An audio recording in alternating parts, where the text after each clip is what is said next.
everybody. Good morning. Good morning.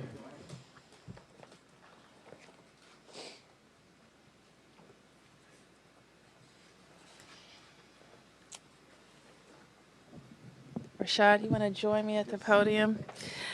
Well, we're very honored to be here today, and I want to recognize all of my staff who are here, everybody who's working hard for DC government every day to serve our residents. Let's give them a hand. And we've been joined by the Honorable Judge Mary Terrell, who's joining us today. She's a significant resource, friend, and soon to be member of our team, who is really going to help us focus on getting people working in the District of Columbia and finding a way to the middle class. I also want to acknowledge Jocelyn Williams, who is here, who's a representative for the AFL-CIO. Give Jocelyn a big round of applause. And our host agency, the Department of Employment Services, whose employees are hard at work, really helping us deliver on our vision for growing the middle class in the District of Columbia. So, Deb Carroll, thank you for your leadership. So, how long have you been here? 3 weeks? A month and a half. A month and a half. Okay. Time flies.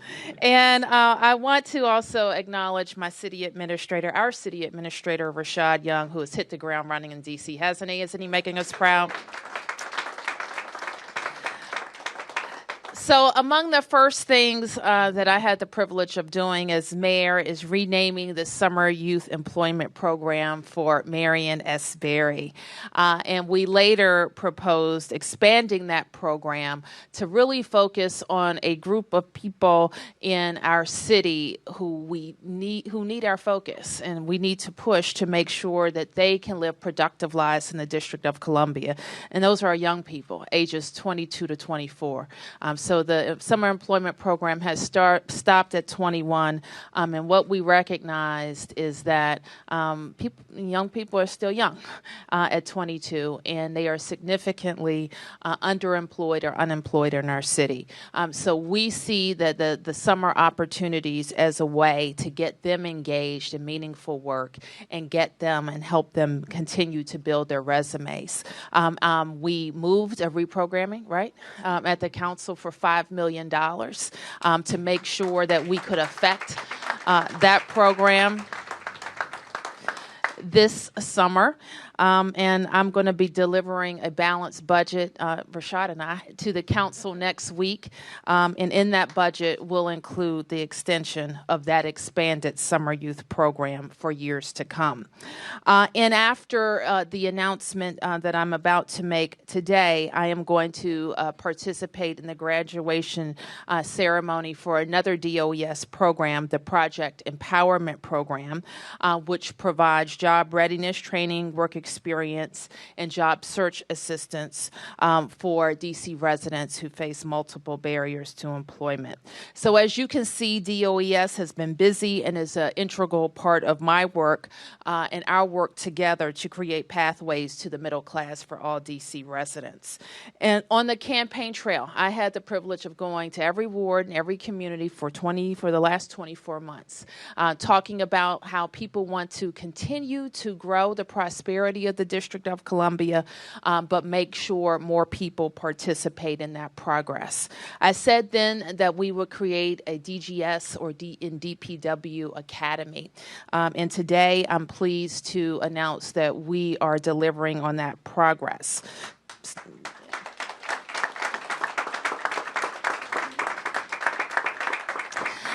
So through interactions with my staff and residents, I knew that we needed to pay closer attention to connecting residents with jobs and training to ensure that their skills are aligned with actual jobs that exist in the District of Columbia.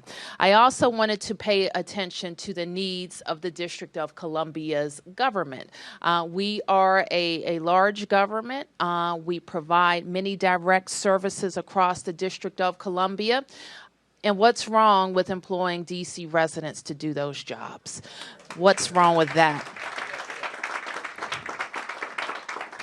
And we knew through the appropriate training programs that we could align our residents who face the most difficult barriers to employment to be trained and ready for DC jobs as DC government jobs become available. We know, too, that we spend up to $100 million each and every year on job training programs. And unfortunately, they don't always lead to good paying jobs for DC residents. So I pledged and I continue to focus on how we will better spend the $100 million in job training program that exists. So while I'm going to make an announcement of a new program, I'm not going to say we're spending more money. I am going to say we're spending the money better, and that's good for DC residents. So today, the program that you have heard me refer to as the DGS DPW Academy has been named the LEAP Academy. It stands for Learn, Earn, Advance, and Prosper. And LEAP will be a network of interconnected partners using the earn and learn approach that will link the city's unemployed with employment, education, and training opportunities. The Academy was born of this simple idea: DC residents can serve DC residents. And so it's true.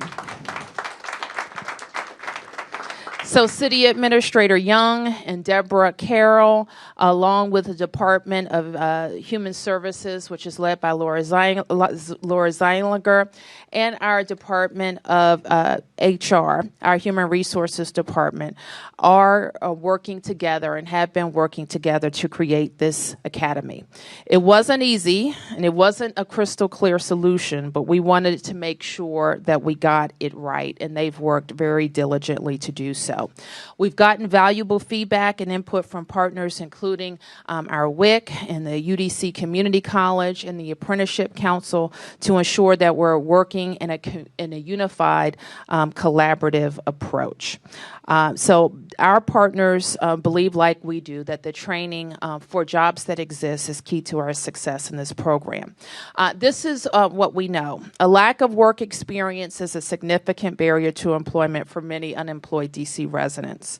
We also know that traditional training programs often put unemployed and underemployed DC residents in the position of choosing between a low-paying position with little or no advancement in their current position, which does also not lead to a life-sustaining wages in the district.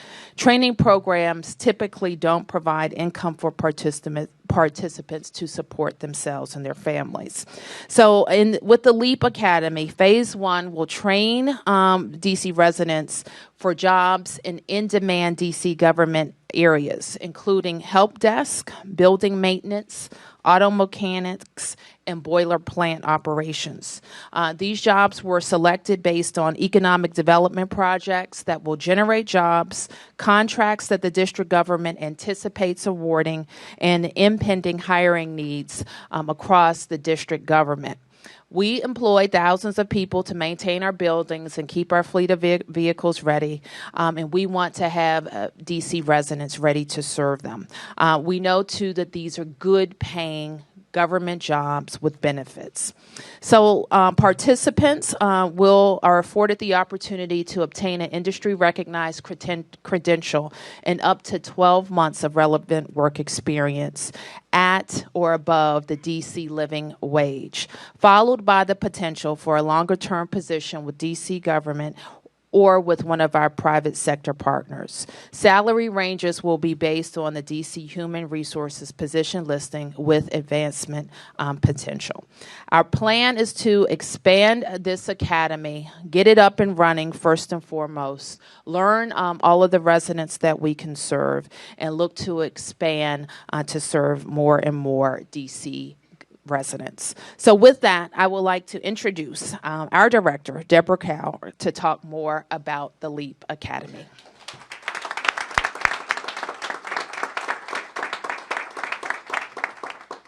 Thank you, Mayor Bowser. I'd like to echo the mayor's enthusiasm as well as her commitment to ensuring that we provide district residents, particularly those with the greatest barriers to employment, the basic tools and occupational skills and opportunities that will not only improve their circumstances in the short term, but will strengthen their ability and long-term chances to advance along a career pathway and into the middle class. In my 12 years in D.C. government, I've worked with many of the district's most vulnerable and hard-to-serve populations. And I know through my experiences that these district residents are not looking for a handout. They're looking for a hand up, and a hand that can help them navigate through the obstacles and challenges that they face, then guide them to a better life for themselves and for their families. Everyone needs to possess the most basic skills to move or to leap to the next level, no matter where they are in their socioeconomic ladder. And the path to the middle class starts with the basics: adequate education, job-driven opportunities, and in-demand skills that will enable individuals to attract employers and secure employment, earn sufficient wages to support their households, and have an opportunity to develop and progress along a sustainable career path and a pathway to self-sufficiency. The DC L.E.A.P Academy was created to help link unemployed and underemployed district residents with employment, education, and training opportunities in district government with both private sector and public sector employers.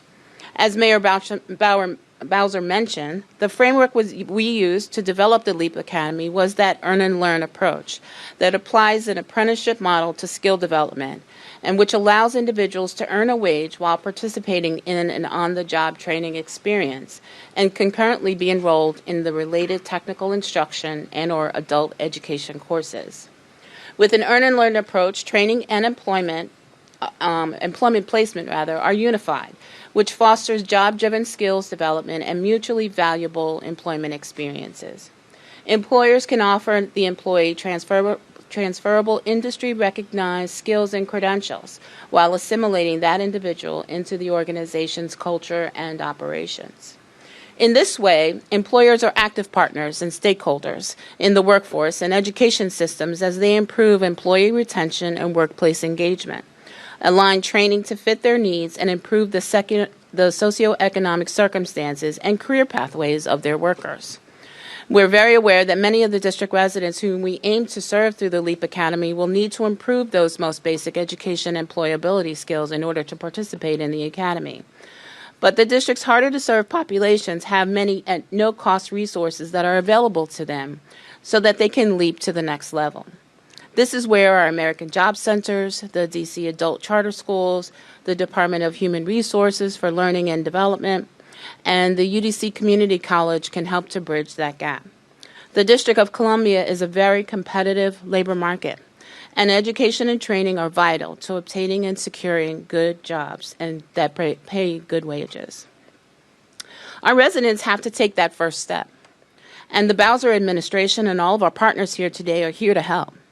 The primary population targeted at the inception of the DC L.E.A.P Academy will be individuals involved in the DHS's rapid rehousing program and those also reaching the 60-month maximum benefit limit for the Temporary Assistance for Needy Families program. These individuals and families are in extraordinarily precarious financial positions and will benefit tremendously from the employment, education, and training opportunities afforded by the DC L.E.A.P Academy. Phase 1 will use the funds from the TANF job training allocation. As the initiative expands, the district aims to braid TANF funds with local and federal workforce development training allocations, which are administered by DOES, and additional local workforce development funding that's administered by the Workforce Investment Council to serve additional residents.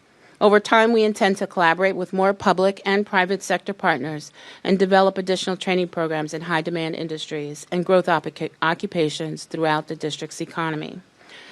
Before we begin to take any questions, however, I'd like to first introduce to you two young, new full-time employees here at DOES.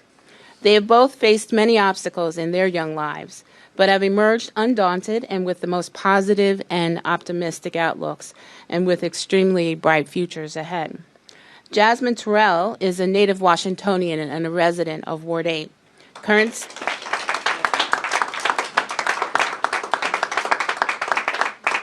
She's currently a student at the UDC Community College. She was a participant in the Summer Youth Employment Program and is being a standout youth employee during her summer internship.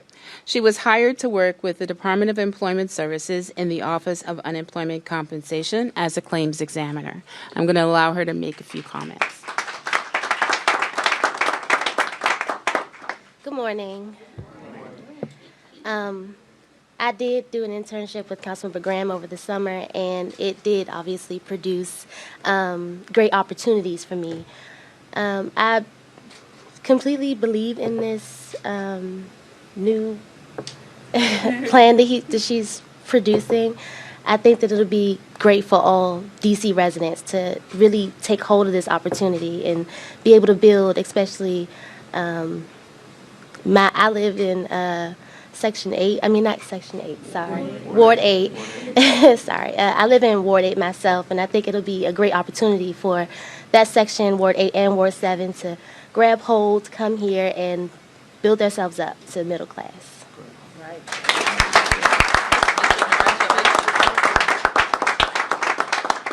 And the next young man is Darius CoxHuff. He's a current resident of Ward 7 and a 2013 graduate of Howard University. He is also a former exemplary Summer Youth Employment Program participant who was placed with the Office of Contracts and Procurement, and where he also thrived as a contracts compliance intern. After applying for jobs within D.C. government and through the competitive application process, he too was hired by the Department of Employment Services to work in the Office of Unemployment Compensation as a claims examiner. I'm going to have him make a few comments. Good morning. So I just want to express my enthusiasm and zeal about this great opportunity, about this great new initiative that the Bowser administration is introducing here today. The great work this agency is doing, I'm very excited to be a part of, very excited to be putting people to work, and yes, very excited for the future of our great city.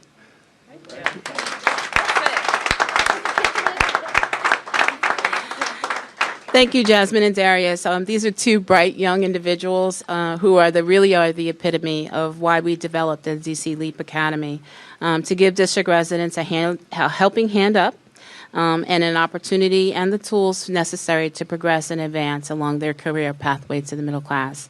And at this time, we'll be happy to answer any questions. First, take questions from members of the press who we invited to come, and then I'll open it up to everybody. Yep. Mayor Bowser, you said that you're not going to be spending any more money on job training by creating this program. Does that mean you're going to be eliminating other job training initiatives that don't work as well? Well, that's the idea. And what I knew from many years of looking at this and what some third-party looks at how we spend job training, this is kind of the start of it. I don't think that we're all the way there. But in our Department of Human Services alone, we have tens of millions of dollars of job training that is meant to help people find their way to self-sufficiency. And we want to make sure that we're putting those job training dollars to best use. The city administrator is about to host what we call vendor stat. And to especially look at workforce, and I know I did announce it, I'm sorry. So, that means it's definitely going to happen. But vendor stat is aimed at looking at our partners to say, if you want to help us train DC residents, we want to work with you if you are effective. If you are not, we don't want to work with you. And so we want to put everybody, right. So that's another way. But back to the L.E.A.P Academy.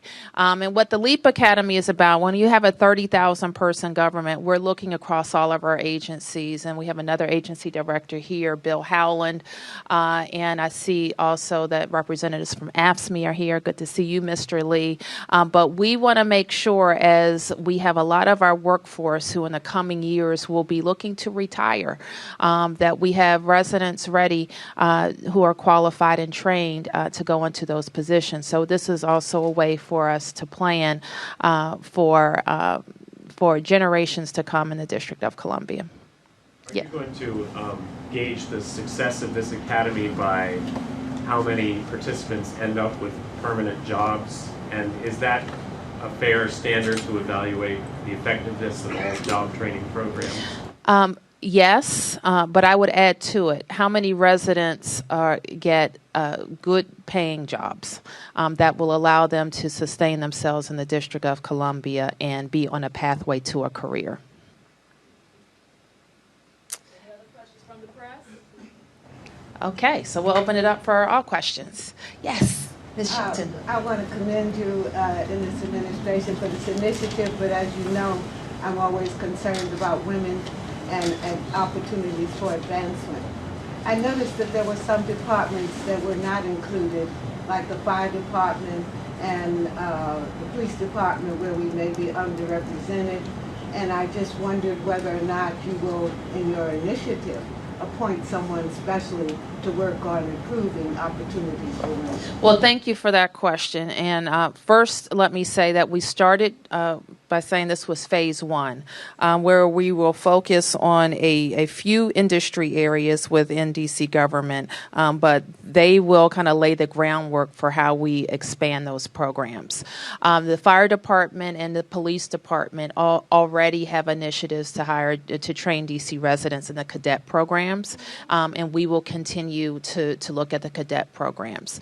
And when it comes to women, I think women will be especially touched by this program in that our first kind of target group, as the first funding is coming from TANF at the Department of Human Services, will be targeted at TANF recipients, which are disproportionately women. Yes. Yes, my question has to do with our returning citizens. Yes, ma'am. Who are mostly our young black males. Yes. And the training, will there be any targeted training for this particular population? Yes, and I'm going to ask Deb or Rashad to talk about a second stream of funding because part of I got this question. They told me about the funding, and we're going to start off, to your point, with the TANF funds, which will disproportionately and necessarily and thankfully address the needs of families who will be coming up on their TANF limits. But we also, the focus of our administration are making sure that men of color are on the pathway to success in the district too. So I challenged the team to make sure we had an additional stream of funding that could support that targeted group as well. So let me ask Deb to speak to that. We are looking at ways in which we can better utilize the dollars we have, and both the federal dollars through the Department of Labor, as well as the SNAP employment and training funding are two funding sources that we can leverage the local investments and draw down additional federal monies in order for us to expand the program. That state plan on the SNAP E&T is due in August, and so we're in the preparatory phases of that submission. With that, we plan to expand into other job sectors that as well, and but the WIC underwent a great labor market analysis of particular jobs that will actually consider returning citizens for employment. And so as we begin to phase into other sectors of DC government, we're going to be looking at certain entry-level job opportunities that returning citizens would qualify for. And as you know, with our partnership with the Public Works Academy and the Project Empowerment Program, that has enabled us to place many returning citizens back to work, as well as the Office of Returning Citizens and their work in partnerships with employers. We have been very successful in getting returning citizens back to work. So there are many additional plans that have not been finalized yet, and I'm sure we'll have other opportunities to be able to share those with you as we work with the mayor in thinking through how we better leverage the resources we have. But to your point, there's a lot more to do in identifying. We know that the D.C. government can't do it all. So how we use our new laws and make sure that everybody is aware of their rights who are returning citizens when they go in for employment, making sure that our Office of Human Rights is not only educating vigorously, which they are, but also enforcing the new law is important. And it's important that Bill Howland is here because he has fashioned a program at DPW that I know was instructive to how we're thinking about the LEAP Academy. And Bill has been very successful in attracting returning citizens and jobs that become available at DPW. So we want to build on that experience at DPW and allow it to instruct the other areas of our government as well. Yes, ma'am. Good morning. Good morning. Thank you for being here and thank you for such an important message. My name is Margaret Labat and I am a member of Fort DuPont Civic Association, have been for a very long time. I'd like to know, is there anyone who can give us any information as to how we get the messages out to the young men on the street up by McDonald's who are there all the time and who are on street corners, because our group is willing to try and contact those people to get them into positive situations which you're making available for. All right. Well, thank you for that offer and suggestion, ma'am. And that's I struggle with that sometimes too. I go into a neighborhood and people will tell me there are no recreation programs for the kids. And then I'll look across the street and there's a recreation center, but the kids are over here. And so sometimes in DC government, we are very good at having secret programs. We spend a lot of time developing them, we fund them, and we don't tell anybody about them. Or it's not what people need. And so that's why, you know, it's been important that we spend time not just throwing together a program, but putting a program that leads to an existing job. And that's the standard that we're going to set for our partners as well. So, ma'am, let me make sure my team reaches you, and then we'll kind of talk about some of the existing strategies we have and see if there are more partnerships we can develop with the association. All right. Thank you, everybody.